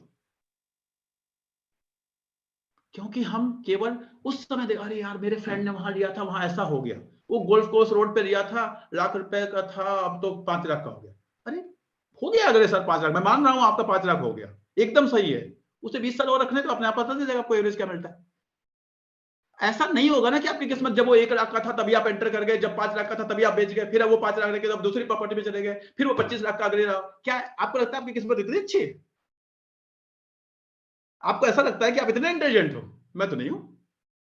इसलिए आपको एवरेज पे विश्वास करना पड़ेगा, वही काम आते हैं। नलमिंदर ग्रोवर जी कुछ कहना चाह रहे हैं, बोलिए। हैंड रेज कर रखा है आपने, बोलिए, मैं आपकी बात सुन पा रहा हूं लेकिन आप बोल नहीं रहे। नहीं, आपकी आवाज नहीं आ रही मैम। एनीवन, किसी को और दिमाग में है प्रॉपर्टी से रिलेटेड कि हाँ जी नहीं जी ऐसा नहीं है? एनीवन, मैं लेने को तैयार हूं, लाइव हूं, जो बोलना है। Sir am I audible? Yes ma'am, you are audible. Okay sir, मेरा एक क्वेश्चन था, जैसे अभी आपने बताया कि you are living in a rented property, और सर मैं भी रेंटेड प्रॉपर्टी में हूँ, और जो घर के बड़े होते हैं वो बस हर बार यही हमें समझाते हैं कि आप 30,000 रेंट दे रहे हो, इससे अच्छा आप मुश्किल से जैसे भी एक अपना घर लोन पे ले लो, और यही आपका जो 30,000 है ये ईएमआई में चला जाएगा, एटलीस्ट घर तो आपका होगा। ये तो इस just going down the drain. बहुत अच्छा। जिस घर में आप 30,000 लोन पे, देखे 2 मिनट में दूंगा आप लोगों का, 30,000 रुपए आप रेंट दे रहे हो, उस घर की कॉस्ट कितनी है? सर आई थिंक अप्रोक्सीमेटली 1.3 है शायद सर। 1 मान लेता हूँ आपकी बात, चलिए 1.3 अगर आज की कॉस्ट है, आज आपको देना है, आप 20 लाख 25 लाख 30 लाख 40 लाख, यही आप उसके डाउन पेमेंट देंगे, हाँ बाकी जी। आप 1 करोड़ रुपए का आप लोन लेंगे। हाँ जी यही सर। होगा। हाँ जी जब सर। आप 1 करोड़ रुपए का लोन लेंगे तो आप बस वो जो 30,000 उसमें से रेंट हटा दीजिए, बाकी जो 70,000 रुपए का एक SIP कैलकुलेटर में अगले 20 साल में डाल के देख लीजिए, आपका आंखें खुल जाएंगी। 70,000 रुपए को 20 साल तक आप SIP कर दीजिए और 10% पे कर दीजिए, आपकी आंखें खुल जाएंगी। केवल गूगल पे लिखिए SIP कैलकुलेटर। अल्टीमेटली दिक्कत यही आती है कि हमें सेविंग का अगर रूल नहीं मालूम है जो आप बता रहे हैं एग्जैक्टली, वहां पर हम कैच आ जाता है। देखिए अब यहाँ पे आप किसी का एक चीज आ सकता है, इमोशंस। देखिए इमोशंस की मैं बात ही नहीं कर रहा, मैं फाइनल रूल की जब बात आती है वहां इमोशंस नहीं होते। इमोशन तो आपका होता है हम बाएं से निकल जाए जल्दी पहुंच जाएंगे। आप रोड पे चलते हैं, जो लोग रॉन्ग साइड से निकलते हैं वो इमोशंस होता है कि हाँ यार ये तो यहाँ कट है और ऐसे तो पूरा यू टर्न लेके आना पड़ेगा, इमोशंस होता है ना। तो उस इमोशंस में आप कई बार गलत काम करते हैं, पुलिस वाले पकड़ लेते हैं, एक्सीडेंट हो जाता है, कोई बेचारा मर जाता है। तो आप इमोशंस की बात मुझसे मत करिए, मैं रूल की बात कर रहा हूं। मैंने कहा आपको एकदम बताया, मैं तो अभी वो 30 लाख की बात ही नहीं किया कि उस 30 लाख को भी अगर आप डाल देंगे तो 20 साल बाद कितना होगा, उसकी तो मैं बात ही नहीं कर रहा हूं। मैं केवल 70,000 की बात कर रहा हूं। उस 70,000 को 20 साल के लिए SIP करके देखिए, आपका मजा आ जाएगा। कितना पैसा बनता है सर। तो एक चीज बताइए सर, जो एक जैसे चीज सुनिए, लीज पे मैं आपको देते एक हैं। रूल बताता हूं। अगर आप आज घर खरीदे, 20 साल तक रहे, 20 साल में उसका अप्रिसिएशन वगैरह सब जोड़ लीजिए, और उसी घर में आप 20 साल रेंट पे रहें और जितनी आपकी EMI होती है रेंट देने के बाद बचे हुए पैसे की SIP करते जाए, प्लस डाउन पेमेंट, जो भी आप डाउन पेमेंट देते हैं उसको भी आप इन्वेस्ट कर दीजिए। आप 20 साल के बाद 2 घर खरीद लेंगे, फिर भी आपके पास पैसा बचा रहेगा। अच्छा नहीं सर, 1 मिनट, एक बस चीज बताइए कि जैसे अभी हम अगर लीज पे लेते हैं, सपोजिंग सेम प्रॉपर्टी हमें 2 साल के लिए, वो कहते हैं कि if you give us 20 lakhs तो ये आपकी हुई for 2 years। So sir is that more sensible sir? उसमें बात हम तो वही हो जाएगी ना। आप वो तो डिपेंड करता है आपका रीज और रेंट में क्या डिफरेंस है, वो देखना पड़ेगा कि आप 30,000 रुपए देते हैं तो बात या 3,60,000 देते हैं तो आप 20 लाख क्यों देंगे? तो 7,20,000 में 2 साल हो जाता है, आप 20 लाख क्यों देंगे? तो सर हमें वापस भी तो मिल 20 जाएंगे लाख ना, 2 वो साल तो बाद वापस मिल जाएगा। वापस मिल जाते हैं ना सर लीज में। लीज में कुछ इंटरेस्ट मतलब एक्स्ट्रा कुछ नहीं रहता, जो आपने डिपॉजिट दे दिया फिर आपको उतने टाइम बाद वापस मिल जाता है। वो तो फिर वो कुछ आपने करता यूज नहीं है। करने के लिए, वो तो एक आप 20 लाख रुपए का अगर मैं 10% भी लेके चलता हूँ तो 2 लाख रुपए, 2 दिन 4 लाख रुपए, हाँ इसमें फायदे में रहेंगे आप। है ना इस सर? कैलकुलेशन में दैट विल हाँ, बी अ अगर बेटर वो डिपेंड वही कहना कितना पैसा लेता है, क्या उसकी नीड है, फिर वो क्या वो 20 लाख पैसा ऐसा आपको वापस इंसान है मिल जो जाए। 20 लाख रुपए दे देगा, या हाँ, आपको subject उसके लिए पैसा कोर्ट के आपको चक्कर वापस काटने पड़ेंगे। वो हाँ सर, सारी ये चीजें फेयर होना चाहिए इसमें बंदा। हाँ वही बता रहा हूँ कि वो 20 लाख रुपए दे दिए, उसके बाद कोर्ट के चक्कर काटने पड़ेंगे, ये बड़ी सारी चीजें हैं उसमें। वो तो लेकिन owner के कैलकुलेशन जो ऊपर है, आपने वो मुझे कैसे बताया कि लीज 20 लाख करता है। रुपए अगर वो आपको वापस मिल जाते हैं तो ये हाँ तो जी। ठीक है कैलकुलेशन, क्योंकि नहीं, वहां पे लीज आपको का तो सही। कॉन्ट्रैक्ट होता है ना सर, पहले लीज का अरे कॉन्ट्रैक्ट होता सर है। कॉन्ट्रैक्ट आपको पता है, एक बार कोर्ट में जाइए फिर आपको पता चलता है कॉन्ट्रैक्ट क्या होते हैं। सर रियल एस्टेट में कितने लोगों के हम पैसे डूबे सर्विस क्लास के लोग, कौन लड़ता रहेगा सर? वही बात है, आप अपने लाइफ को, जब हम फाइनेंस के सब रूल पढ़ रहे हैं, हम अपने लाइफ को बेटर बनाने के लिए पढ़ रहे हैं सर। अपने लाइफ को, अगर आपका कोई भाई है, फेथ है, बहुत सारी चीजें उस पर ना, बहुत सारी चीजें डिपेंड करती है। मेरे देखिए सर, जो पैसा आपके पास है, बड़ा बुरा लगेगा आप लोगों को कैसी बातें बोल रही है, वो आपका है। जो पैसा आपने बीवी को दे दिया वो बीवी का हो गया। जब बीवी को दे दिया तो बीवी का हो गया, तो बाकी किसी को दे दिया तो आप सोच लीजिए क्या होगा, भगवान जाने। एक बार बीवी को दिया हुआ पैसा मांग के देखिएगा, दिन भर एक बार वो कहेंगे मेरे हैं, पता नहीं मुझे तो समझ में, मेरी वाली तो रोज यही कहती है मेरे हैं कब दोगे, मेरे आपने लिए थे 5,000 कब दोगे। आई डोंट नो आपके घर में क्या है, लेकिन हमारे घर में तो यही होता है। हाँ जी बोलिए दीपक जी। अनम्यूट कर देने के बाद 1 रुपया भी नहीं मिलते सर। हाँ, तो इसलिए मैं आपको इतना, ये मैंने आपको एग्जांपल बीवी का दिया। मैं आपको बता रहा हूँ फाइनेंस ये कहता है जो पैसा आपके हाथ में वो आपका है, जो आपने किसी और को दे दिया उसके लिए आप, तो मैं तो नहीं, मैं कभी ये सलाह नहीं दूंगा कि आप 20 लाख किसी और को दें। सर जैसे अगर आप जैसे पूछेंगे इस वाले में जो मैडम बता रही थी ना, तो थोड़ा ऐसा लग रहा है ये बहुत अच्छा है।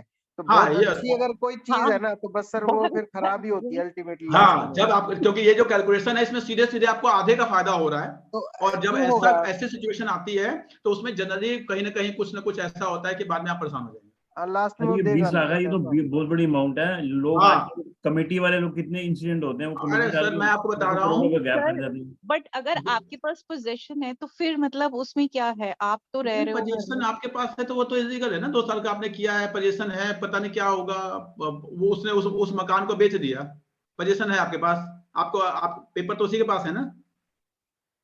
सर मैम के इमोशंस काम कर रहे हैं यहाँ पे। अमेरिका में बैठे आपके रजिस्ट्री के पेपर उसके पास हैं, उसने मकान पे लोन अगेंस्ट प्रॉपर्टी ले लिया एक बैंक से और चल दिया अपना, जाओ करिए जी मैम, आपके पास पोजीशन आप ले लीजिए। सर अब सब कुछ बैंक देखने वाले में क्या लेकर आते हैं, देखने में सब कुछ बड़ा इजी लगता है, बट जब आप हाँ फंस जाते हो ना ऐसे मामले में, हाँ, इमरजेंसी में मैं आपको आपको पैसे बता रहा चाहिए। हूँ, मैं इस मकान में, मैं मकान में हूँ, मैंने मकान मालिक ने कह दिया जी ठीक है, और मेरे मकान मालिक के पास पेपर है, उसने अपना देख के बैंकर ने उसको लोन दे दिया। अब वो ईएमआई नहीं भरता जी, मुझे जी नहीं, क्या होगा, बैंकर क्या करता है फ्लैट को, अब आप क्या कर लोगे, ले लो पोजीशन आप बैंकर से लड़ोगे कि उस पर्सन से लड़ोगे, किससे लड़ोगे आप बताइए। मैं ये हाइपोथेटिकल बता रहा हूं, मैं मे बी कि वो पर्सन बहुत अच्छा हो, मुझे नहीं पता इस बारे में, लेकिन मैं इन सब चीजों में, मैं एक आम लोग को जो लाइफ अच्छी जीना चाहते हैं, मैं हमेशा कहता हूं प्लीज इन सब चीजों में ना पड़े, अच्छी लाइफ चाहिए। सर 40,000 की सेविंग जो आपने जो भी रेशो जिस फॉर्मूले के अकॉर्डिंग बताया था, उसमें सिर्फ 40,000 इनका 2 साल में बच रहा है। हाँ 3.6 के अकॉर्डिंग, और 40,000 अगर वो 2 साल का 80,000 के को बचाने के लिए आप 20 लाख रुपए का रिस्क ले रहे हैं। हाँ, वही बहुत बड़ा रिस्क है सर, ये वही बहुत बड़ा मैं रिस्क है। कहूंगा रिस्क नहीं देना चाहिए, मेरा मतलब है कि इस तरह के रिस्क नहीं देने चाहिए, बिकॉज आपके रिस्क की भी तो पेमेंट है ना। और ये तो मैंने आपको बताया कि आपने 10% का मैंने कैलकुलेट कर दिया, यही है पैसा, अगर आपका पेशेंस है, नॉलेज है, आप अच्छे एसआईपी में डाल दीजिए, आप अच्छे शेयर्स में डाल दीजिए, वो ज्यादा आपको फायदा हो जाएगा अगर थैंक यू आपके सो पास मच इतना। Sir, thank you sir. एक तो चीज और मुझे लगता बताइएगा। है, मैं हमेशा एक आम इंसान को यही गाइड करना चाहता हूँ कि अपने लाइफ को हमें अच्छा बनाइए, टाइम है तो मेडिटेशन कीजिए, टाइम है तो दूसरों के लाइफ में कुछ हेल्प करने की कोशिश कीजिए, टाइम है तो कुछ बुक्स पढ़ लीजिए, टाइम है तो कहीं घूम आइए। इन सब चीजों में मुझे लगता है कि कई बार हमारा लालच हमें दिक्कत करता है, और घर होना चाहिए, मेरी वाइफ भी मुझे कहती है घर होना चाहिए, लेकिन मैं समझा देता हूँ, मेरी वाइफ समझ जाती हैं, कई बार कुछ लोग नहीं समझते, तो आप सफल नहीं हो पा रहे तो मैं कुछ नहीं कर सकता। ठीक है सर वन थिंग, हाँ सर ये जो हाउस की ईएमआई होती है वो हम सेविंग्स में से करते हैं या फिर नीड से लेते हैं? मैम आपको सेविंग्स है तो उसको टच ही नहीं करना। ओके, सेविंग को देखिए, सेविंग्स 2 चीजों के लिए होती है, जो आपने 30% सेव किया है उसके 2-3 खर्चे हैं, मैं आप लोग को बता दे रहा हूं। पहला बच्चों की हायर एजुकेशन, दूसरा बच्चों की मैरिज, और तीसरा बच्चों आपका रिटायरमेंट। मैं रिपीट कर रहा हूं, higher education, marriage and retirement. अब इसमें भी बता रहा हूं 15%, रूल तो 12% का रूल कहते हैं गवर्नमेंट उसमें, लेकिन मैं आपको बता रहा हूं 15% आपका जाता है रिटायरमेंट फंड में। जो 30% आपने सेव किया है उसका 15% आपका रिटायरमेंट में, बाकी 15% है। कई बार मैंने ऐसा देखा है कि आपने बच्चे को जी इमोशंस में आया, जी हाँ जी तू कनाडा जाएगा पढ़ने, जा 1 करोड़ दे दिए, सेविंग थी आपने दे दिया, बच्चा कनाडा चला गया, 2-3-4 बच्चा पढ़ के कनाडा में बहुत अच्छा हो गया, आपको भी बुला लिया या वापस आ गया, अच्छी नौकरी कर रहा है, आपको बहुत अच्छे से रख रहा है, ये बड़ा ही बड़ा एकदम पॉजिटिव आप है, और एकदम तब बच्चा कनाडा गया वहीं रह गया, बच्चा कनाडा गया लेकिन वो जिस एग्जाम के लिए गया वो पास ही नहीं हो पा रहा है, वो उसका कोर्स ही नहीं हुआ, बच्चे ने कोर्स भी कर लिया लेकिन उसको जॉब ही नहीं मिल रही। अभी सर आप विश्वास नहीं करेंगे, ऐसे देखिए कब क्या हो जाए इसको आपको समझना है। यूक्रेन, जिस माँ बाप ने अपने बच्चों को यूक्रेन भेजा था एमबीबीएस कराने के लिए, उनके कुछ सपने रहे होंगे, हाँ मेरा बच्चा डॉक्टर बन जाएगा, ये हो जाएगा, वो हो जाएगा, कुछ नहीं पता लाइफ में क्या होगा। इसलिए 15% आपका रिटायरमेंट है, उसको तो आपको टच नहीं करना। 15% इज योर रिटायरमेंट, बाकी जो 15% है उसको आप सेव करते जाइए।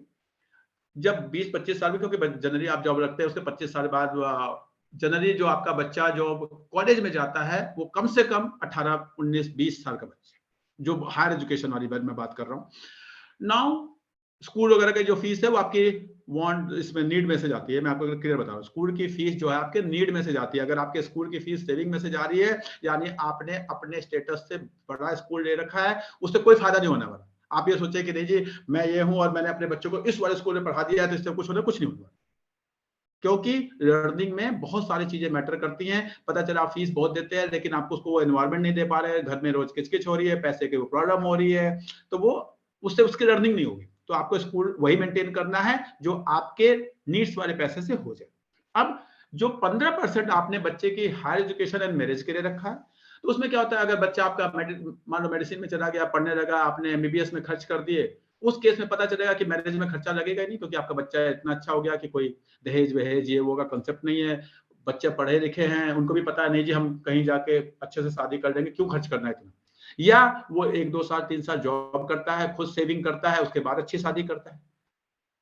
तो वो 15% ही है, उसी में से वो जो करना चाहे पढ़ाई पे खर्च कर दे, मैरिज पे खर्च कर दे, दोनों में प्रोपोर्शनली खर्च कर दे, वो उसका पैसा है। आपके बच्चे के education and higher education and marriage का पैसा है 15% ऑफ द सेविंग, और बाकी जो 15% है वो आपके रिटायरमेंट का पैसा है। उस पे बच्चे का कोई हक नहीं, उस पे बच्चे का कोई हक नहीं है, और आपका ये लायबिलिटी है कि उसको आप बच्चे पे खर्च ना करें। क्योंकि अगर आप कर रहे हैं तो आप कहीं ना कहीं किसी के साथ इनजस्टिस कर रहे हैं। मान लो आप अपने सेविंग के पैसे को आप अपने बच्चे के एजुकेशन पे खर्च कर रहे हैं, पहला इनजस्टिस आप अपने ऊपर कर रहे हैं। दूसरा, चलो आपको मन करता है ठीक है जी मैं तो संन्यास ले लूंगा, पहाड़ों पे घूमूंगा, चलो जी पढ़ ली आपकी बात। दूसरा इनजस्टिस आप अपने स्पाउस पे कर रहे हैं, वो हक आप नहीं, वो आपके पास हक नहीं। अगर आप किसी को शादी करके लाए हैं तो आपकी रिस्पॉन्सिबिलिटी है, ठीक है, आप बच्चे के लिए आपकी रिस्पॉन्सिबिलिटी है, उस बीवी के लिए। आप कल को मर गए, बच्चा का क्या होगा, वाइफ का क्या होगा। इसलिए उस 15% को खर्च करने के ये नहीं है। ये आपके इमोशंस कहते हैं ना, हमारे इमोशंस नहीं। तो आपको यही, कौन सा आदमी कितना बैलेंस्ड है, आप फाइनेंशियली कितने बैलेंस है, इमोशनली कितने बैलेंस है, सोशली कितने बैलेंस है, इसी को हम चेक करते हैं। इसी से हमारे लाइफ का सक्सेस पता चलता है। आई होप मैं सारी चीजों को कवर कर पाया हूं, और इसको अगर आप लोग फॉलो करेंगे तो लाइफ में कभी दिक्कतें नहीं आएंगी, फाइनेंशियली दिक्कतें नहीं आएंगी। बाकी लाइफ में बाकी दिक्कतों को तो हम लोग संभाल लेते हैं। पैसा अगर ठीक ठाक होता है ना तो बाकी सारी दिक्कतें समझ जाती हैं। आप देखना, अगर आपके पास पैसा हो जाता है और सही हो जाता है तो आपका कॉन्फिडेंस लेवल अपने आप अच्छा हो जाता है, डिसीजन मेकिंग अपने आप अच्छी हो जाती है।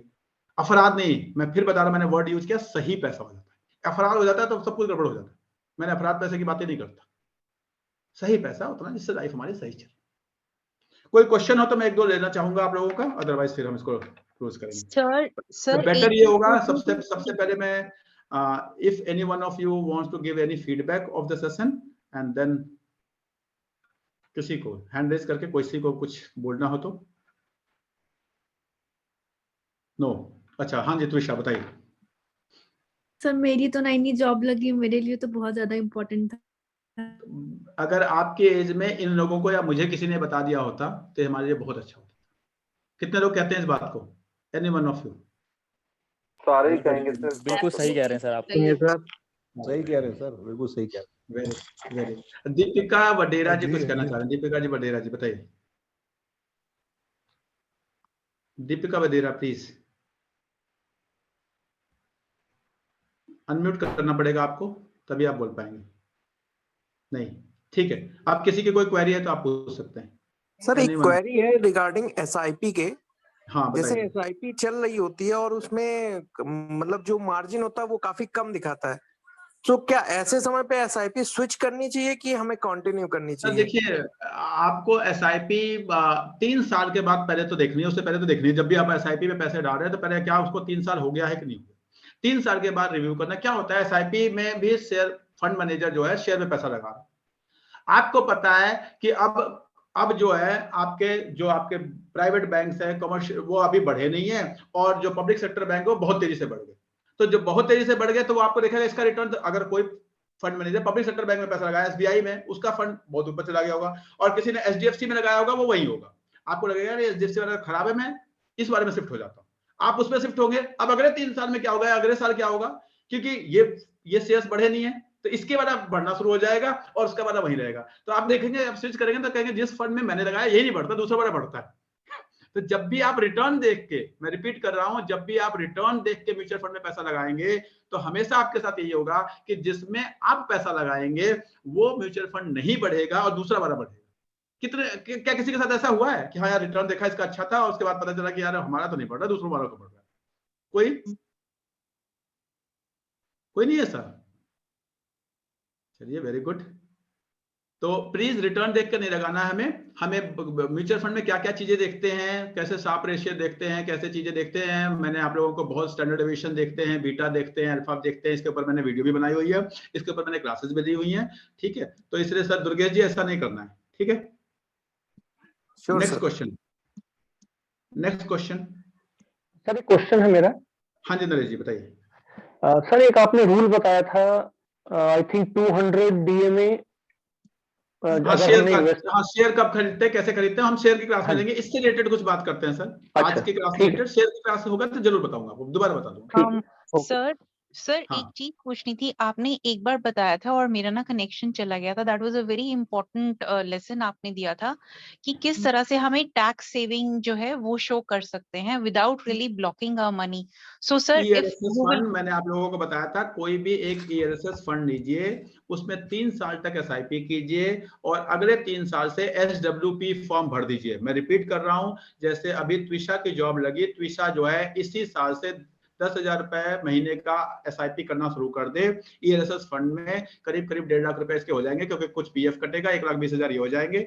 अब क्या होगा, अगले साल क्या करेगी, अगले साल फिर यही करेगी, फिर उसके अगले साल फिर यही करेगी। चौथे साल में जब जाएगी तो जो पहले साल वाला पैसा है उसका लॉक इन खत्म हो चुका होगा, क्योंकि 3 साल का लॉक इन होता है। वो वहीं पे एक फॉर्म भरेगी जिसको कहते हैं SWP, यानी पहले साल के अप्रैल का पैसा निकालेगी और चौथे साल के अप्रैल में डालेगी। दूसरे साल फिर क्या करेगी, पहले साल के मई का पैसा निकालेगी, चौथे साल के मई में डालेगी। यानी 4th ईयर ऑनवर्ड त्विषा को टैक्स बचाने के लिए कभी पैसे की जरूरत नहीं पड़ेगी, वही पैसा पूरे लाइफ रोटेट होता रहेगा।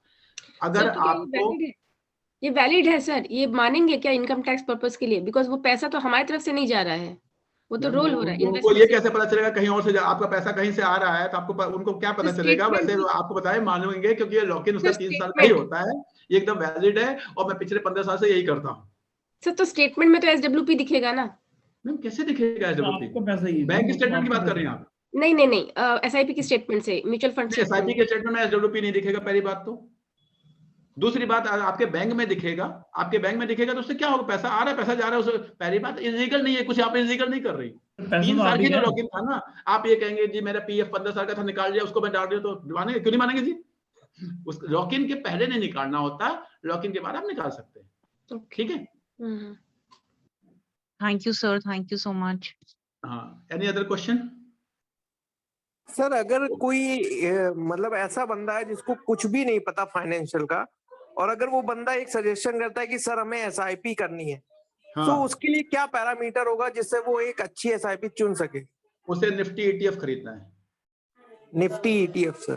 कुछ नहीं करना, उसे निफ्टी ETF खरीदना है। Okay sir. जिसको कुछ नहीं पता म्यूचुअल फंड कैसे सेलेक्ट करते हैं, शेयर कैसे सेलेक्ट करते हैं, उसको केवल और केवल निफ्टी ETF खरीदना है, वो खरीदते जाना है। Okay sir, thank you sir. ये किसी म्यूचुअल फंड कंपनी का निफ्टी ETF होता है या निफ्टी ETF कई कंपनियों के आते हैं। मैं जो खरीदता हूं उसका नाम है निफ्टी 20। मैं आपको रिपीट कर रहा हूं, निफ्टी 20 बहुत अच्छा होता है।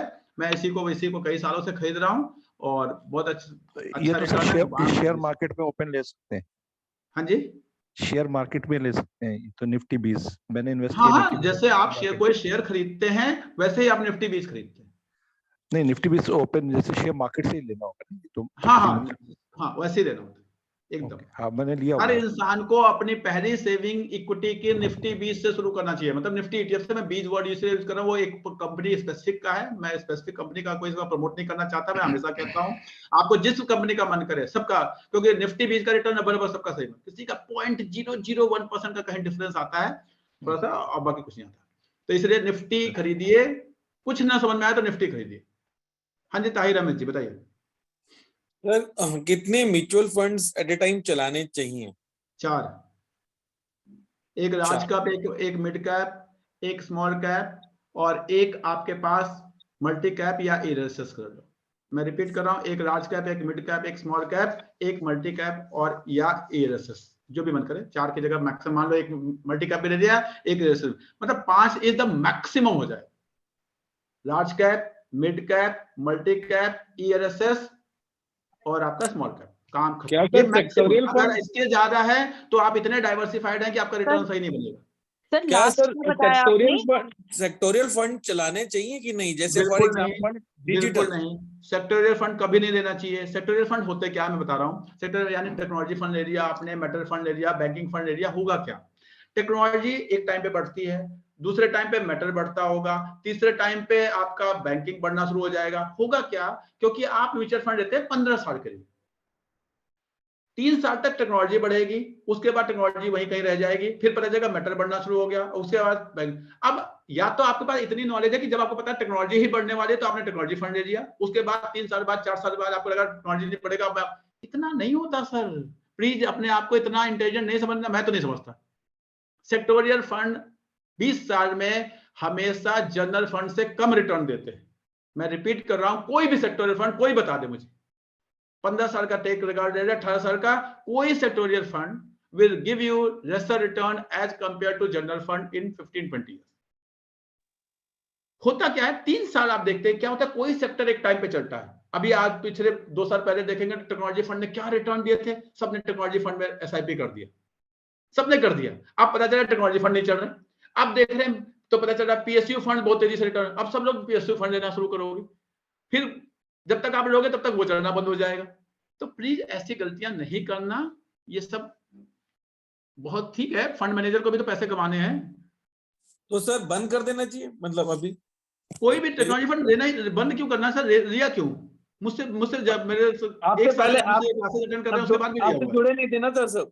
अरे सर तो गलती हो गई, ठीक है। मैंने तो कहा जब पता चल जाए गलती हो गई उसी दिन गंगा नहा लो, जिस दिन पता चले। देखिए सर, एक इंडिविजुअल सबसे बड़ी गलती क्या करता है, जो शेयर प्रॉफिट में होता है उसे बेच देता है, 15% कमा लिया, 20% कमा लिया, और जो शेयर लॉस करता जाता है उसे रखा रहता है।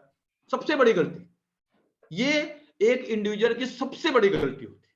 अरे गलती आपसे हो गई ना, गलत शेयर खरीद लिया ना, कोई बात नहीं, कोई गुनाह थोड़ा कर दिया, उसको बेचो, उसको और अच्छे वाले में इन्वेस्ट करो। उसी तरह अगर आपसे कोई गलती हो गई, आपने कोई सेक्टोरियल फंड वगैरह खरीद लिया तो उसको रिडीम करिए, या अगर आपका अभी लॉक इन खत्म नहीं हुआ है तो उसको लॉक इन पीरियड तक वेट करिए, उसमें नया SIP मत करिए, नया फंड मत डालिए, और जिस दिन उसका लॉक इन खत्म होगा निकाल के उसे अच्छी जगह डालिए। नरेश जी बताइए। सर हाइब्रिड फंड के बारे में क्या विचार है? कुछ नहीं खरीदना सर, ये सब कुछ नहीं है सर। वो 2 फंड को मिला दिया, उसमें डेट लेना, डेट आपको लेना क्यों? डेट का पैसा तो आपका चला गया FD में और PPF में। ठीक है। हाइब्रिड फंड का मतलब क्या है? इक्विटी और डेट को मिलाना है आपको। हाइब्रिड फंड का डेट आपको तो यहाँ लेना ही नहीं है। आपने SIP में तो आप आए थे, किस लिए आए थे? इक्विटी का बंद लेने के लिए ना। तो फिर बात वही है, आपके पास 10 रुपए है, 10 रुपए की आप हाइब्रिड फंड खरीदो, या उसमें से 6 रुपए का आप एक इक्विटी खरीदो और 4 रुपए आपने PPF में डाल दिया, बात बराबर ही है। ठीक है, next. Thank you. Thank you very much. अच्छा लगा आप लोगों से। मैं उम्मीद करूंगा कि प्लीज आप लोग फीडबैक देंगे, मैं वेट करूंगा आपके फीडबैक का। Thank you very much. अच्छा लगता है आपके फीडबैक पढ़ने में मुझे।